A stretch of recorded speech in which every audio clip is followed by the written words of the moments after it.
Assalamualaikum warahmatullahi wabarakatuh. Tabipun.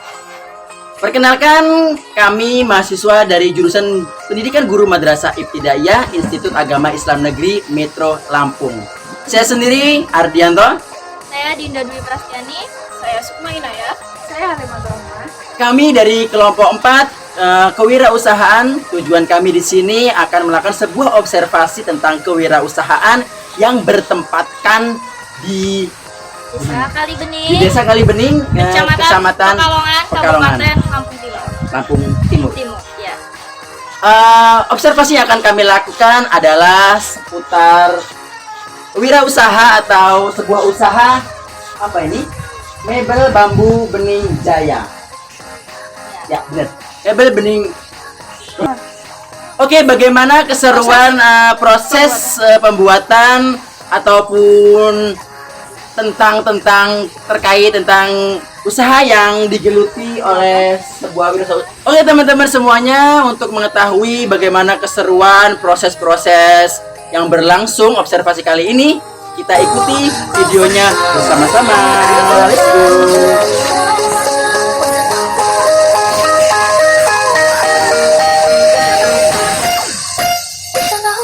Dengan Bapak Supriyanto, pemilik usaha Mebel Bambu Bening Jaya. Seperti ini ya, saya udah melihat-lihat dari luar sana, ternyata banyak bambu-bambu. Mungkin ini adalah usaha yang sampean jalankan ya. Terus apa lagi ini?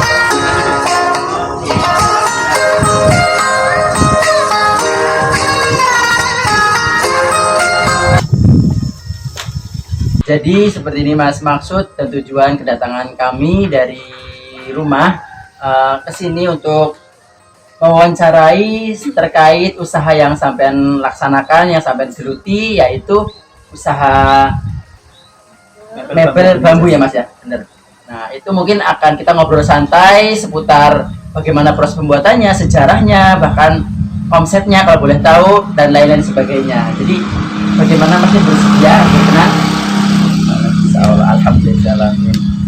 Sebelumnya mungkin apa sih yang mendasari sampai membuka usaha mebel bambu ini? Gini loh. Caranya bagaimana sih, Pak, bisa asal usulnya seperti apa sih Mas?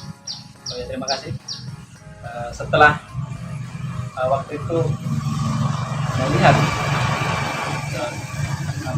sumber daya alam di sekitar, khususnya bambu itu berlimpah. Kami berpikir ini dibuat apa.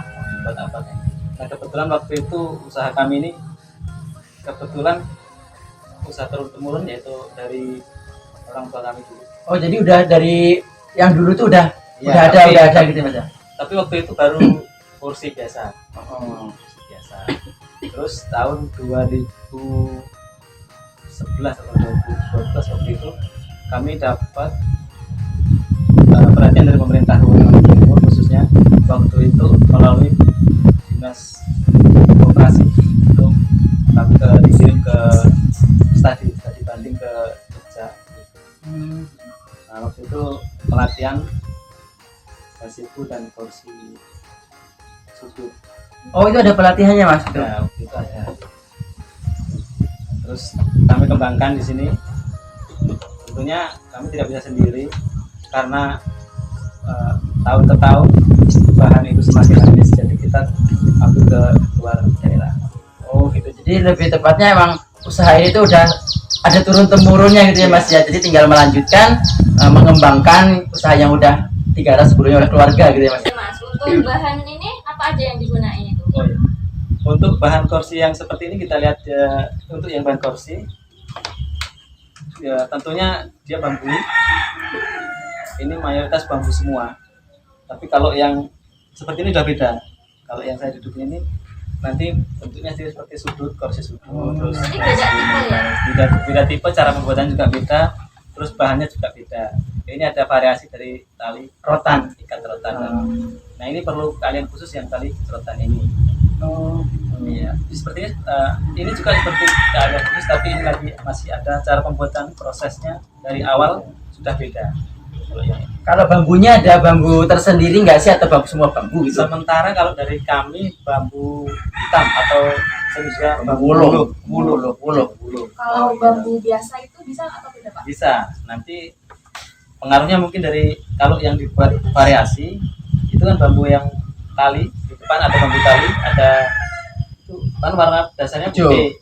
Yang hijau itu Ya kalau masih masih baru, ya. tapi kalau udah kering kan kering dulu baru dibikin. Nah putih pasti kalau warnanya nggak bakal kontras kalau sama rotan. Jadi kami pilih ya lebih ada kontrasnya hitam, terus perpaduannya agak ini apa ciri khas rotan. Untuk pencarian bambunya sendiri susah tidak Pak? Nah ini kami bukan dari tadinya di sekitar sini, tapi ada juga dari baik Jepara, Kampung, tadinya Menggala, Kota Bumi. Bambunya itu dari sana? Iya, karena dari sini terus menerus, jadi kami harus butuh dari luar supaya supplier dari ada khusus dari luar juga. Luar, maksudnya luar kabupaten. Kemudian usaha ini dilakukan sendiri atau ada karyawan, ada orang lain yang Ada membantu orang, gitu? iya ada karyawan tetap. Kami ada nggak sanggup sendiri. Berapa orang Pak? Ke totalnya 4. Tapi saat ini sedang Ya kebetulan kemarin kami pasang, terus hari ini sebenarnya libur, kami hari ini jadwalnya pilih bahan, besok kita proses. Besok ada pesanan 2 untuk dikirim ke Kampung Tengah. itu pesanan apa Pak? Kursi kayak gini atau? Gazebo untuk yang kalau kursi itu tiap hari kami produksi terus. Kursi yang panjang, kursi itu namanya kursi setelan, kami bilangnya setelan. Kalau yang kita bikin ini minimalis.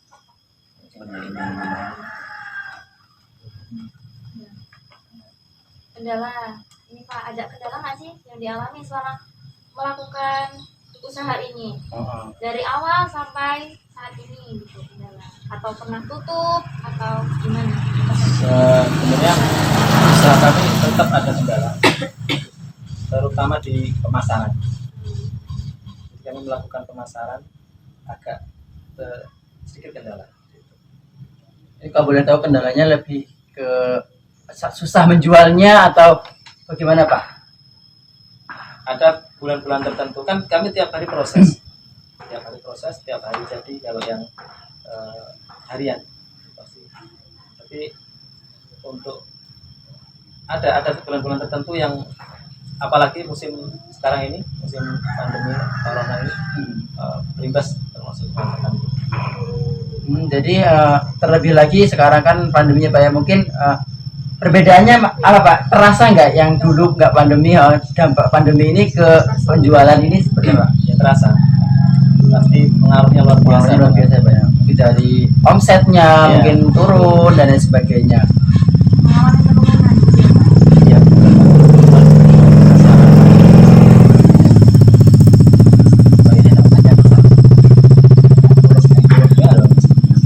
Untuk pengiriman barangnya itu hanya di daerah sini saja atau sudah di luar daerah Pak? Untuk pengiriman karena biasanya proses yang kursi tiap hari ini ada yang di Palembang. Udah sampai itu ya. Sudah. Terus yang paling Bandar Jaya juga. Itu sistemnya bagaimana Mas? COD atau dia ke sini survei dulu atau sampean langsung dapat pesanan langsung diantar ke sana? Online. Nah, itu udah masuk. Kalau yang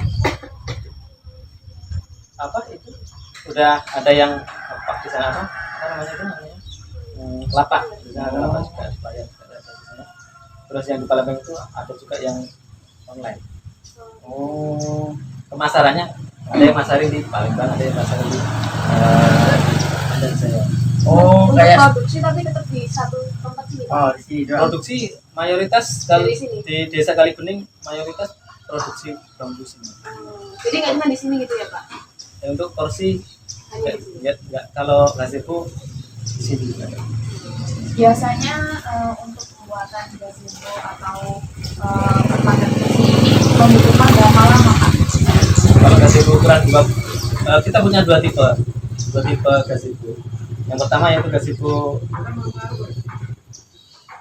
standar, yaitu tiang cuma 4, maksudnya nggak double. Nah, itu paling 4 hari dengan 4 karyawan, 4 pekerja.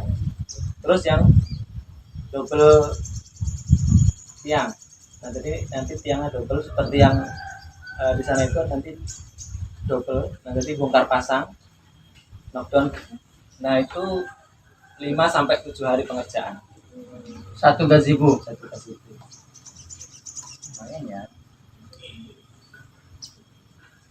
Untuk harga nih Pak, harga mulai dari per unitnya gazebo terus kursi itu bagaimana Pak? Kami menyediakan bermacam-macam bentuk kursi mulai dari 100 ribuan. Ada 100 Satu ribuan bijinya itu. sampai yang ini 750 Satu set. kursi sudut 2 juta. Luar biasa Itu ya. juga kayak gini Pak bentuknya. Sudah gitu ada ini sama yang Bukan, panjang. kursi ini minimalis. Kalau yang kursi sudut, Yang panjang muter. ya nanti kalau yang kursi ini nanti ada sudut ini termasuk ini, terus yang 2 seperti ini 1, 2, terus meja. Kalau boleh tahu nih Pak, untuk omsetnya hitungnya bagaimana per bulan kah atau bagaimana Pak hitungnya? Nah, tentunya masa-masa seperti ini turun drastis Pak omset kami. Yang tadinya berapa, sekarang jadi berapa gitu Pak? Yang tadinya mungkin sebulan itu 4 unit gazebo, mungkin sekarang 50 sampai 70%. Sudah ya, lumayan ya. Untuk nominalnya nih Pak, untuk 1 bulan ya dirata-ratakan omsetnya. Oh ya, untuk gazebo kan untuk 2 kali 2 itu 3 juta. Terus yang double tiang tadi 3,5. Dan berarti sekitar 12 juta. Itu udah bersihnya atau masih belum Pak? Saya update kotornya. Kotornya belum dibagi karyawan. Ya. Ya.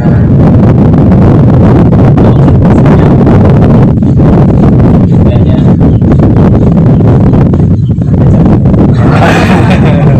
Ya itu kan tergantung permintaan, tergantung banyak barang yang dijual ya. Bener banget. Jadi untuk pemasarannya nih Pak, promosi mungkin yang telah dilakukan itu udah seperti apa Pak? Oh ya, kebetulan tahun lalu itu, atau 2019 waktu itu saya berkesempatan atau ikut pameran melalui dinas perindak, yaitu di Taman Mini, itu permainan gazebo. Dan yang kedua di Wai Jepara, pusat kedua di Wai Tambas, ya, Lampung Timur. Oh, itu pameran-pameran di sana ya Pak ya? Ya, Mungkin support nih Pak, support dari pemerintah ada nggak sih Pak memperhatikan usaha Bapak ini? oh ya ada. Itu dari Dinas Perindustrian Perdagangan Lampung Timur, itu telah memberikan alat waktu itu mesin ya, jadi pemotong bambu dan juga bor listrik. Jadi Bapak yang mengajukan atau bagaimana Pak sistemnya itu? Itu waktu itu ada yang Merekomendasikan tentang usaha. Alhamdulillah Bapak terpilih gitu ya Pak ya, dapat mendapatkan support dari pemerintah, yaitu sebuah alat untuk memotong bambu. Mungkin ini Pak, untuk sebagai penutup nih Pak, apa sih motivasi buat kita semua gitu Pak, agar mungkin mempunyai jiwa-jiwa wirausahawan dan lain sebagainya dari Bapaknya sendiri? Tentunya sebagai anak muda tentunya harus bisa menciptakan peluang-peluang usaha bagi minimal lingkungan sekitar dan juga orang lain, karena itu walaupun sekecil apapun usaha itu, kalaupun kita lakukan dengan rutin, insya Allah nanti akan ada hasilnya. Ya, intinya kita harus memulai sesuatunya itu harus berani ya, harus memulai usaha itu dari kecil, insya Allah nanti akan berkembang. Jadi gini Mbak, kita boleh melihat, mengetahui proses pembuatan daripada gazebo ini. Nanti Gimana Pak? proses pembuatannya di belakang, nanti bagian kursi nanti kita taruh di sana ya. Siap. Oke teman-teman, kali ini kita akan mengetahui bersama tentang bagaimana sih cara pembuatan gazebo ataupun kursi dari bahan bambu yang dibuat oleh Bapak Supriyanto. Mau tahu keseruannya bagaimana cara buatnya? Cekidot.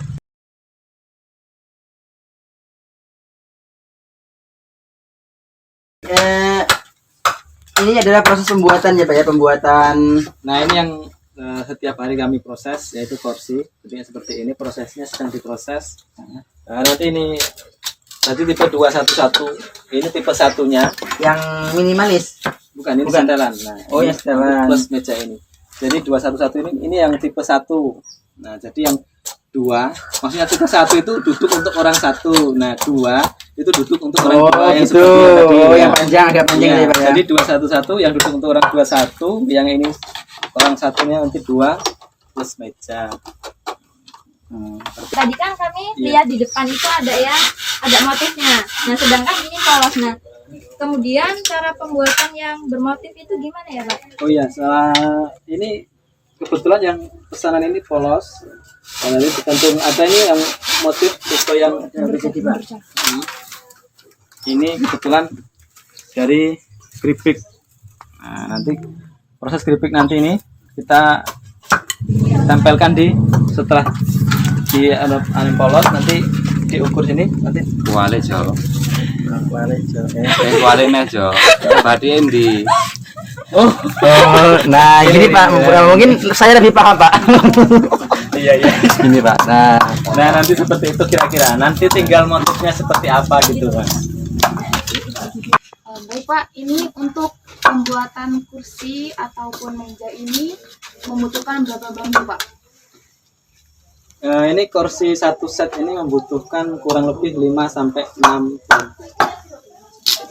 Untuk kursinya saja. Untuk kursinya saja. Sedangkan untuk mejanya Oh, satu set. satu set. Iya, satu set terdiri dari meja, kursinya 3 unit. Jadi sekitar 6. Jadi setiap satu ini mungkin satu bambu ini cukup. Satu bambu. Kalau boleh tahu untuk pembuatan satu kursi dan meja ini membutuhkan waktu berapa hari ya Pak? Untuk kursi yang kita kerjakan ini butuh waktu 2 hari. Nah, jadi 2 dan meja. Untuk pekerjaannya satu ya Pak? Untuk pekerjaannya 1 orang. oke baiklah teman-teman semuanya, kita telah melakukan bersama-sama sebuah kegiatan observasi dalam usaha yang dilakukan oleh Bapak Supriyanto sendiri, yaitu mebel bambu Bening Jaya. Terima kasih banyak Pak atas waktunya, atas ilmunya yang telah diberikan kepada kita semuanya. Mudah-mudahan apa yang telah kita laksanakan dapat menjadi pelajaran untuk kita semuanya ya Pak ya. Dan mudah-mudahan usahanya kedepannya makin lancar, makin sukses, dan kami juga kecipratan ilmunya untuk melakukan sebuah usaha-usaha yang telah dimiliki. Mungkin ini ada sebuah cenderamata dari kami Pak, ucapan terima kasih atas kunjungan yang telah kita lakukan. Mohon diterimanya kepada Bapak. Oke Pak, terima kasih ya Pak ya. Kita sebelumnya akan pamit kepada teman-teman semuanya. Cukup sekian petualangan kami ya dari kelompok 4 KWU Kewirausahaan. Kami akhiri. Wassalamualaikum warahmatullahi wabarakatuh. 一想到你我就哭，恨别梦久。